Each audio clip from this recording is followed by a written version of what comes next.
Welcome to Life Picks Relationships, helping you understand and enliven your marriage through the various perspectives and experiences of others who found a way to prioritize what's really important in life. From new love to those that have weathered the storms, let's get ready to take your relationships to the next level with your host, ST.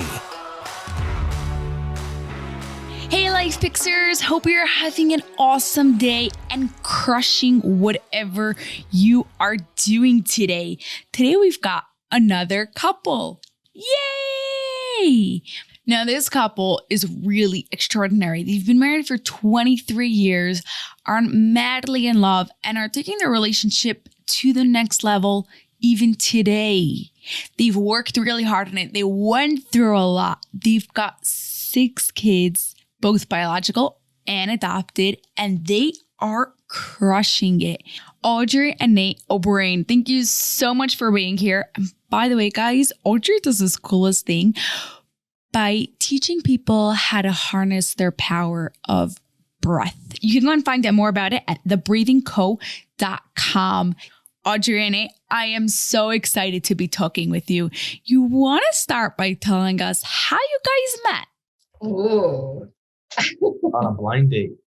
It was only blind for him, not for me.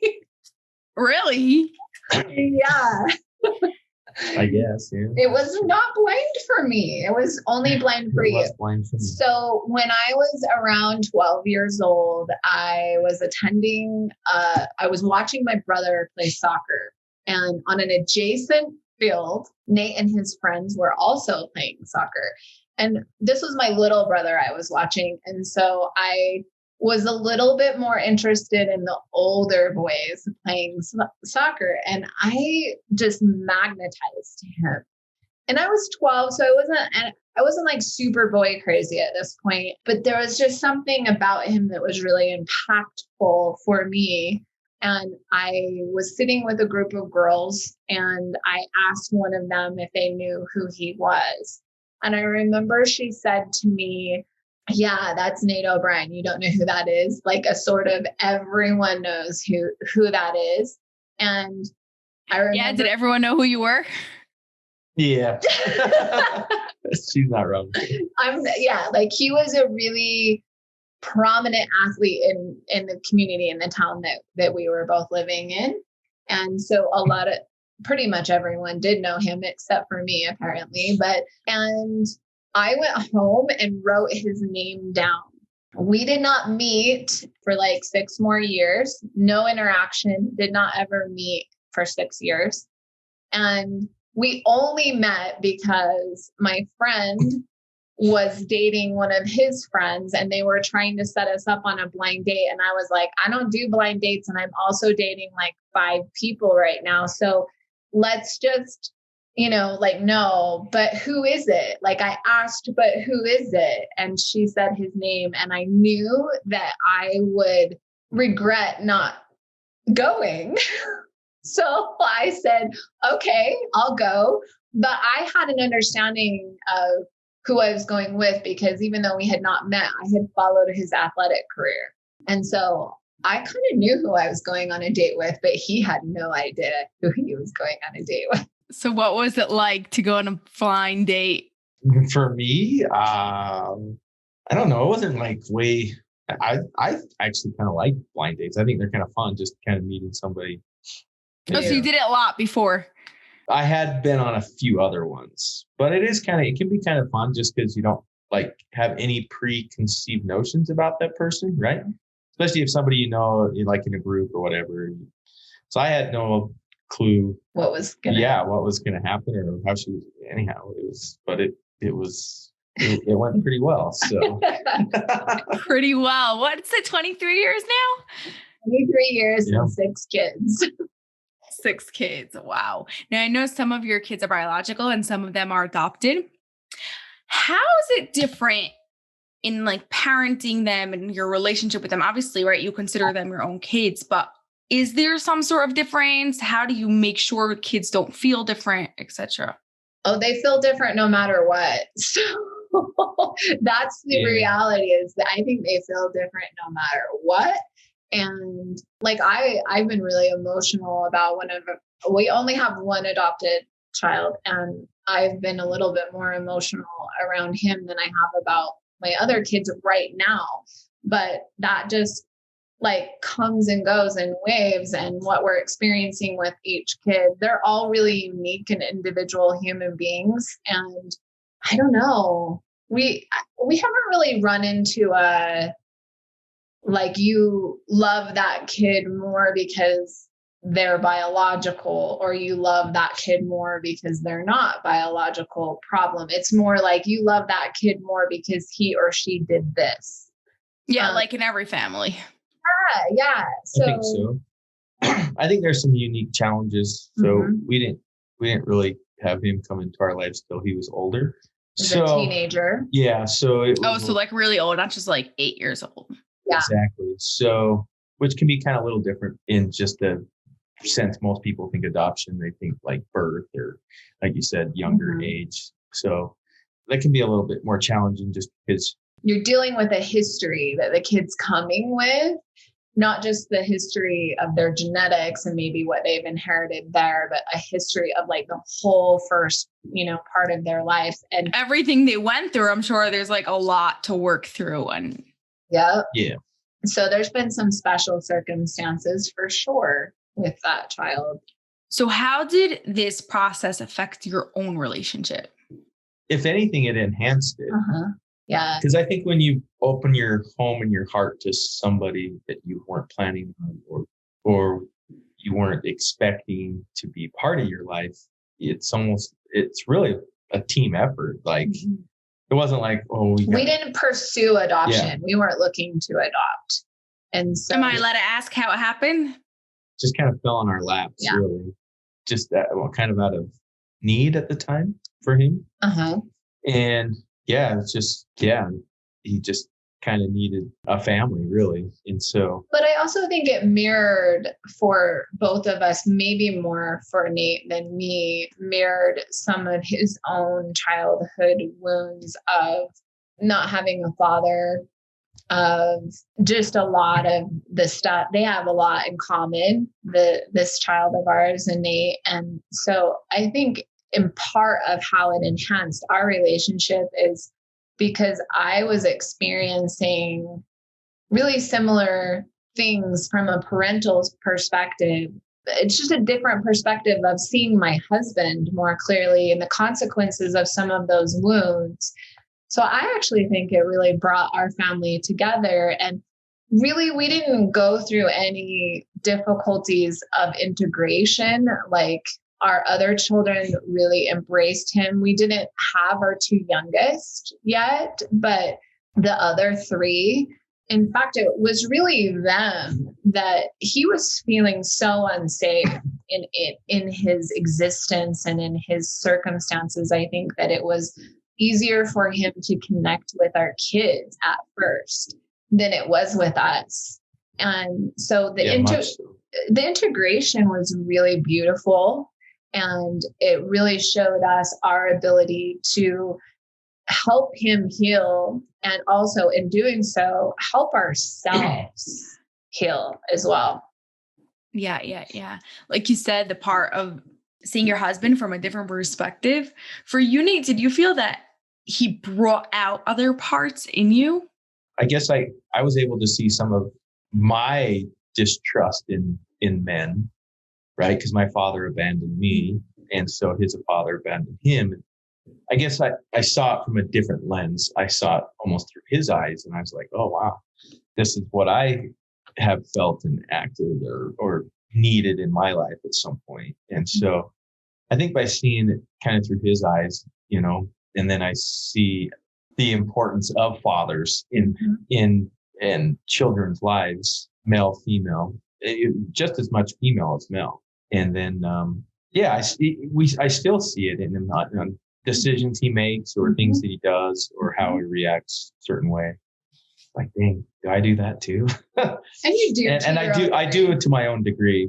Yeah, that's a good question. You're probably the most ideal father for him possible because you had that same situation, unfortunately, but because you had that experience and now you're in the position to be able to be his father, you're the one that can relate to him the most.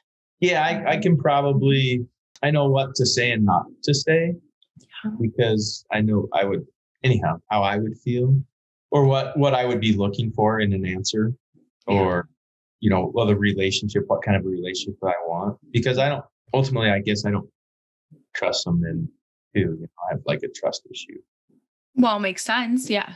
And so, I understand why he doesn't have a trust in them too. And so in some ways, our relationship can be a little bit like a brother, nonverbal. Oh yeah, for sure. A lot of like mutual understanding and just, Yeah. And there's been some moments where both shed tears and we've cried, and I'm just like, I know exactly where you've been, and I've been there. I know how you're feeling. And so, but then a lot of it's just nonverbal. Just, I see you, and Audrey, she's much better at the verbal, getting his feelings out.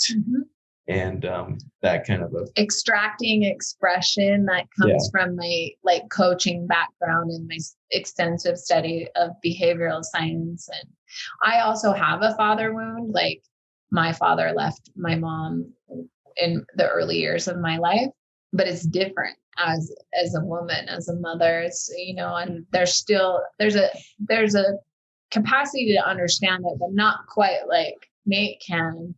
But to help him express it, verbalize it, and communicate it is definitely how I've contributed. In fact, he recently said to me, "You taught me how to communicate." Yeah, there's so many of our listeners who have such a hard time with this. What advice would you give to someone from your professional background on how they could go extract those emotions and express them in a healthy way? So I think the most vital and critical thing is safety, is having a safe place to engage in expression without fear of judgment or withdrawal of love or acceptance. And so a lot of people, you can find that like in a therapist's office or with a life coach of some kind. And it's really hard to create that in the home. You have to be very conscious and aware of constantly creating like a womb of safety where there is truly unconditional love present, where love isn't withdrawn because of behaviors or expressions, like a full acceptance. If you can be safe for other people, if you can be that for others, then that's what you attract. That's how the law of attraction works. That's how you're able to access safe places to express, which may very well be out of your home. And that's perfectly okay as well. But engaging and looking to be a safe place for people to express, and being cautious about testing safety, especially with new people or in new relationships, or when there has been a lack of safety inside the relationship.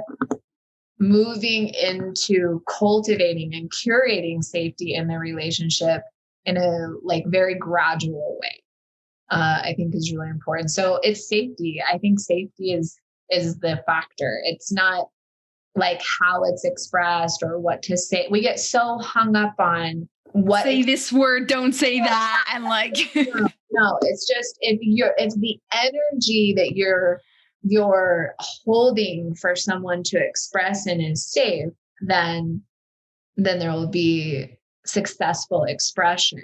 If you don't feel safe, you should maybe consider not expressing something until you find a safe place to do that. Yeah. That's so important. And I think we really need more of it. I like what you said about you becoming making that environment of a safe space, because we always hear like you need a safe space before you need the communication. But most people put it on the other person. Like if the other person is providing a safe space for you, then you'll be able to share, which is true. But you can create that safe space to attract those type of people. Well, and also if you're creating that safe space to attract that, and you're being that safe space internally for yourself, then you don't need that as much from other people, because you know that no matter how it's received, ultimately you're safe. So it's like looking at why you are unable to access your own measure of safety and stability from within is also a key point. Yeah. I love that so much. Okay. Now you homeschool your kids. My first question to you is why you decided to do that? Oh boy. Well, so for me, I did not homeschool the older four. It's just the younger two that I've been homeschooling, and I'm kind of a new homeschool mom. I was doing some research into late 2019 on how the brain works. You'll love this because I know you're into artistry, how the creative mind works. Okay. And the convergent creative mind and the divergent creative mind. And I got into this research where these scientists, behavioral scientists, were hired by some scientists at NASA to help them figure out how to predict someone's ability to be creative and like innovative. They were looking at innovation. Well, these scientists did a study over 10 years of time where they looked at how innovation, which is really just creativity, works in the mind. And they did it through children. And what they found out is kids at around 5 years old are 98% of children at that age are under like innovative, speaking in the innovative intelligence to problem solve at the capacity of a 5-year-old. 98% fit into a genius category. 98% fit into a genius category. But 10 years later, when those same kids are 15-ish, it's less than 5% fit into a genius category. So then they started looking at, well, why? And it isn't because they still have that. They'll lose some of their geniusness. Through the way our education system, specifically our education system in the US, teaches us how to problem solve with those two areas of our brain. Teaches us how to problem solve with both at the same time instead of in one direction or the other. And children at 5 or in their early childhood are like problem solving typically from one area of their brain, not both at the same time. And I started to really then look deeper in our education system. And I already had some problems around how the education system teaches history or math or math or like I already reading. Well, math is crazy. Hey, help me with this math, Dad. I'm like, just add the columns. They're like, no, that's not how we do it. And I was like, that's how you're doing it. Yeah. It's worked for hundreds of years. So we're going to do it that way. So we had all these issues. That was like the point for me where I was like, creativity is so important to me. So important to me. And so I was like, in order to not dumb my children down through the system, I'm going to have to take more of their education on. I was terrified, but then COVID hit and I was kind of like invited with force into trying homeschooling. And what resulted out of that was a lot of love for my ability as a mom to teach them in exactly the way they need to learn and to teach them more than they ever would have learned from the system, and to get to do art with them and to curate minds in a way that makes a lot more sense to me and honors their intelligence that they were born with. And it's been really successful. It's been a beautiful experience. Not to say that we don't have some difficult days where we're all just, but like, it's been incredible what we've learned, not just they, but what we've learned. Yeah, we've actually learned quite a bit. We've learned so much from teaching them, and they're 9 and 7. Like, we're not talking about high school, college stuff. But we've learned so much, and it's really exciting and a beautiful experience for the whole family. I've actually had a lot of guilt even around that. I kind of handed my older children over to a system, trusting the system. And I feel like they may have been cheated a little bit. Yeah. How do you structure your days to make sure that they really do what they need to do? Oh, that's a really good question too. So Nate's usually at work. Yes. So, But you've been doing each month has like a theme. Okay. So like the first month they did was like astronomy. Yes. And now our kids can actually go outside and they can point Mars out like that. They can point Venus out, Jupiter, Saturn. Many constellations. All the tons of constellations. And then everything's kind of integrated about that, what they kind of write about. But he also art projects, like the science and the art. So they made like their own solar systems, and they did, they drew pictures of each of the planets and all sorts of. Well, and Nate comes home and he reinforces what's been taught by asking them, like, tell me what you learned about, educate me. Like, he'll ask them. The best way to learn, right, is to teach someone else. So, so then they tell me what they've learned.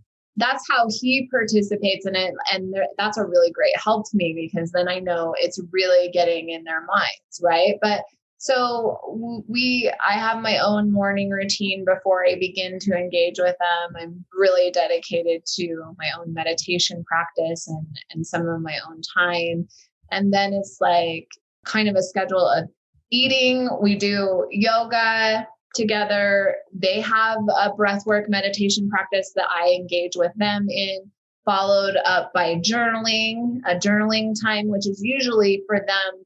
Sometimes it's connected to their whatever they want to write about, like a creative pursuit or like what's kind of going on in their lives. But often it's connected to what we studied the day before. And then we we have a little bit of a break. We have some cool like movement things in our house, like a balance board and a headstand table thing. And we have a little bit of a break, and then they move into math. And we do math, and then we move into spelling and penmanship, and then reading. And then we take a break, because I also am still meeting with clients every. Yeah. So you work with them through everything, or they do it by themselves? So I work with them through everything. Oh, wow. I am side by side. And I actually believe that's how it's successful. Like I am learning right along with them. I am with them, participating, guiding them, helping them, learning, it's a project. And then how long does it take for you to prepare all of it? Oh, she spends like a week during the month prior getting everything, maybe even longer, getting everything ready and writing everything down. I would say coming up with her curriculum. Yeah, because you could buy a curriculum. I build my own curriculum, and I probably put 40 hours into building each month. Okay. Yeah, these things take hours. My mom owns a preschool, and I used to do like just their summer program. Preschoolers. Yeah, you're telling me you learn for 7 and 9-year-olds. I learned a ton just from the research of having to go and figure out it takes so long. So much work, but it's been really fulfilling for me. I take a break and go to work. They take a break from schooling during that time. And that like breaks up the day. I work for a couple of hours. And then when I come back into the home environment, and my office is just in my home. So just going back out into the common area, we do science and art, and then our day is concluded. And then I usually go back to work for a few hours, and then Nate comes home and reinforces it all and, gets to learn with them. And our other kids are always excited to see what they've created and to also be taught.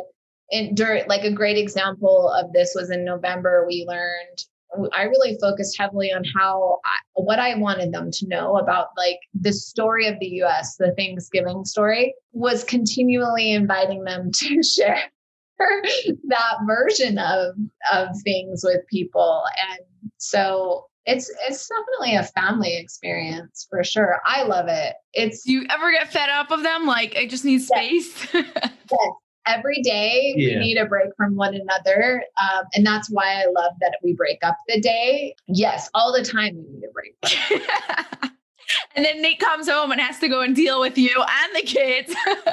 Yeah, pretty much. I'm a wrestling coach too. So they do. So then usually a couple days a week, as soon as I get home, we hit the pavement and off to wrestling practice. So yeah. So I get a break. She gets a break then. For sure. Working. I love how that's considered a break. Yeah. Exactly. I love my work. It is kind of beautiful for me to have that time. Yeah, you don't feel like you're working because it really is a break. You're enjoying it so much. Yeah.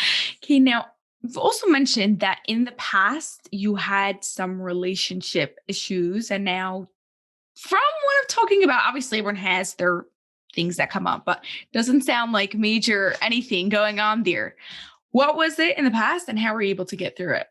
So I think we just weren't aware of how much of our own past trauma and childhoods, how much of that was affecting our ability to connect and engage with one another in a responsible fashion. And so I think we created some problems, both co-created some problems in our relationship.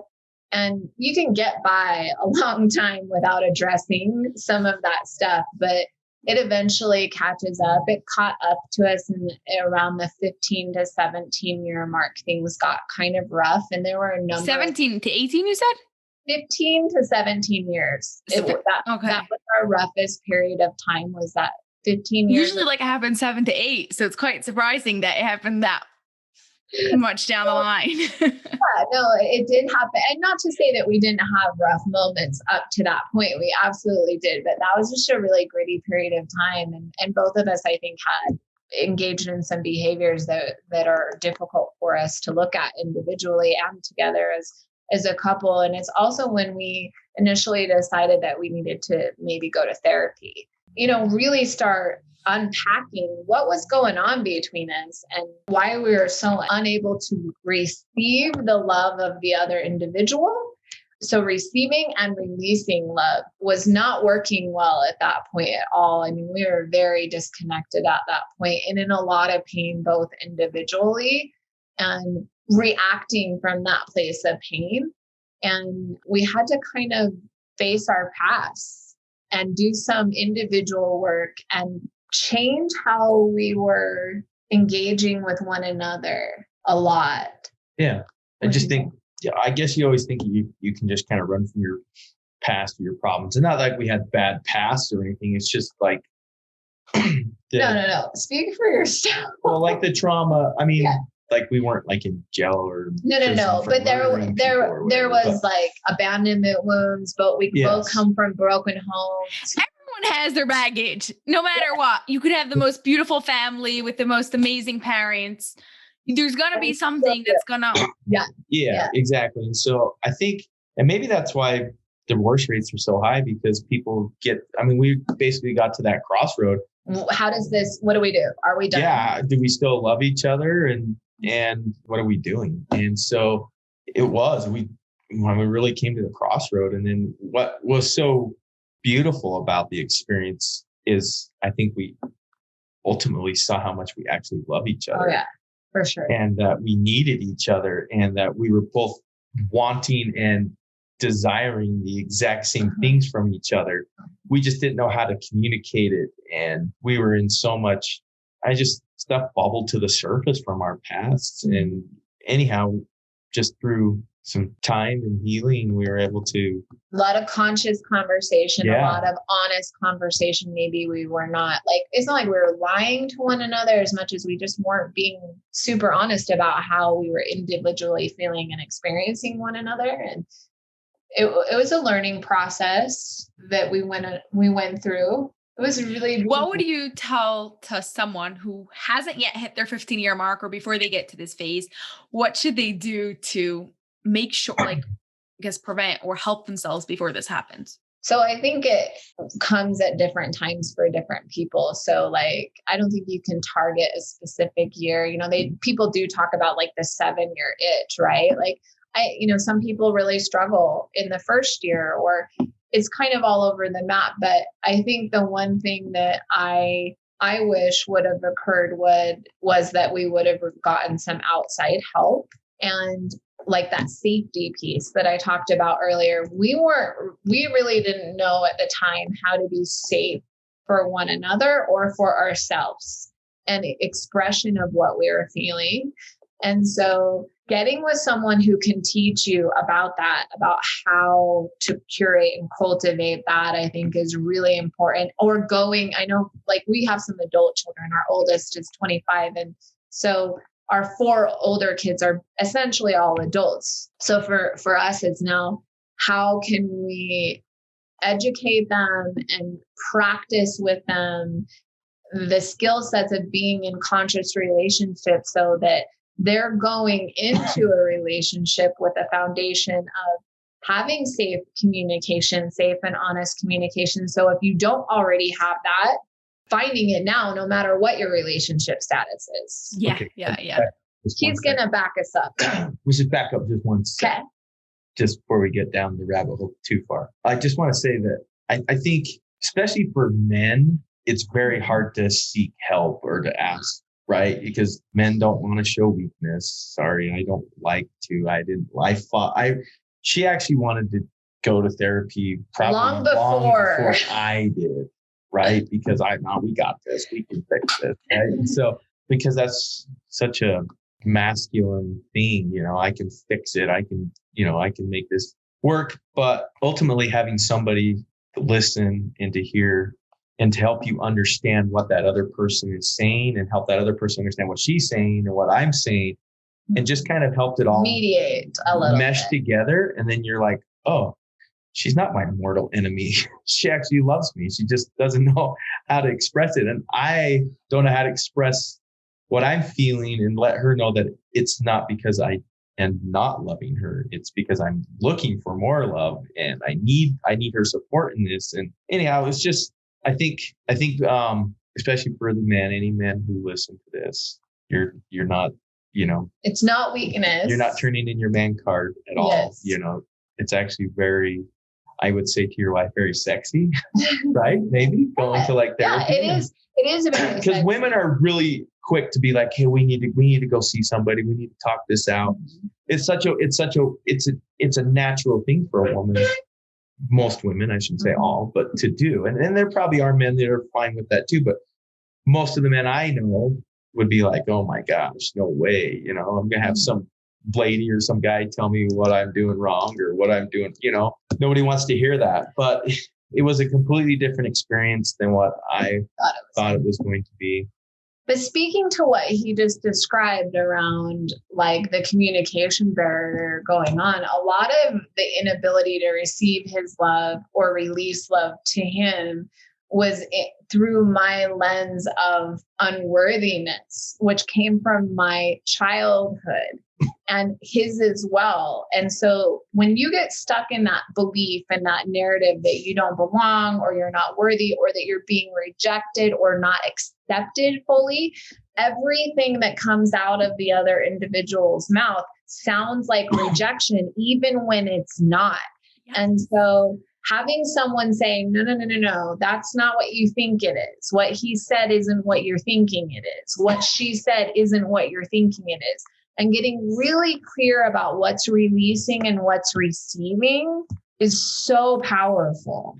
I also think too, I held on to so many secrets, or she didn't know a lot of some of my past, because I was in some ways almost embarrassed or in shame to like, hey, this is what's going on. This is why I react to this way because of this. And I just thought I was bigger than that, and I didn't have to do that. But I think ultimately getting down and actually me seeing her in her weakest moments of the trauma and stuff that happened to her almost made me even love her even more. And yet I was scared to do the same thing back to her, because I was worried that she was going to reject me more than I was rejecting myself. Does that make sense? Yeah, sure. And so, but it was so crazy by both of us kind of like getting in and sharing our like most deepest, darkest secrets that at the time, now if we kind of laugh about We're it. like, why was I so scared to say that? It was so stupid. But like we've been married 15 years and gone through so much together already. Yeah. But there's some shame and some stuff in there like that you just don't, and so shame needs two things to survive: secrecy and judgment. And I think Nate in particular was in a lot of secrecy and judgment and not sharing himself super authentically with me. I definitely had some shame stuff going on as well. Wasn't hiding it quite as much, but I was absolutely in judgment. I was absolutely in belief that I was never going to be good enough. And so, I mean, it's when you have that conversation, when you get honest and authentic, like fully honest, this isn't like about lying to one another. It's fully being willing to be seen. And so vulnerability is the birthplace of connection. So when you're willing to be like completely naked in that emotional way, then shame can't survive because it's no longer secret. And so I think, I used to only cry in secret.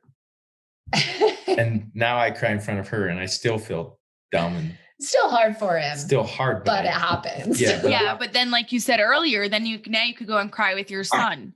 I don't know if that like how much or what effect that would have happened had it happened before.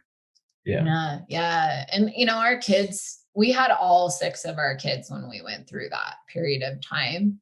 And I think we offered them a gift that was really beautiful of watching 2 people who really under a lot of circumstances would be individuals who choose divorce, not choose that. In fact, our oldest son, who's the adopted child, said, if you 2 can do this, then I'll know there's hope, and we're totally different people than we were before. That's for sure. Mm-hmm. It's not like we were not in love and we had a beautiful 15 years. It's just, man, it's just, it makes you appreciate it even more because there's so much more there that, you still have another 23 years plus to go. So it would just get better. Yeah. Okay. So for our very last question that I ask everyone, I'd love if I could get an answer from each of you. How would you describe an extraordinary relationship without using love, connection, and for you, I'm going to put in safety. Safe or safety? I can do it with one word. What's that one word? Vulnerability. Yeah. I think just being exactly who you are and being seen, like all those areas that you don't want anyone to see, or you maybe like don't want anyone to know about you, including your partner, and those things you think in your mind when you are willing to be so vulnerable that you're allowing someone to witness all of that and being received by them. That is an extraordinary experience. Yeah. What about you? I think being understanding of that person, where they're coming from, the situation. And that can be for anybody. And I think if the person feels like they're understood, then all those other forms of communication, love, connection, vulnerability can be shared. If that person knows that whatever they're going to bring to you, are going to at least try to understand or offer them as much understanding as possible, then I think all of the other feelings and connections can be felt. Love that. Awesome. Well, thank you so much, guys. This was amazing. I really enjoyed talking to you today. Thank you. That's all for this episode of Life Picks Relationships. And we have a huge favor to ask of you that will not only support this show, but also give others what they need to take their marriage to the next level. We're striving to have 1 million downloads per episode by December 31st, 2025. So please share it with your family and friends so they can turn their relationship into an extraordinary one.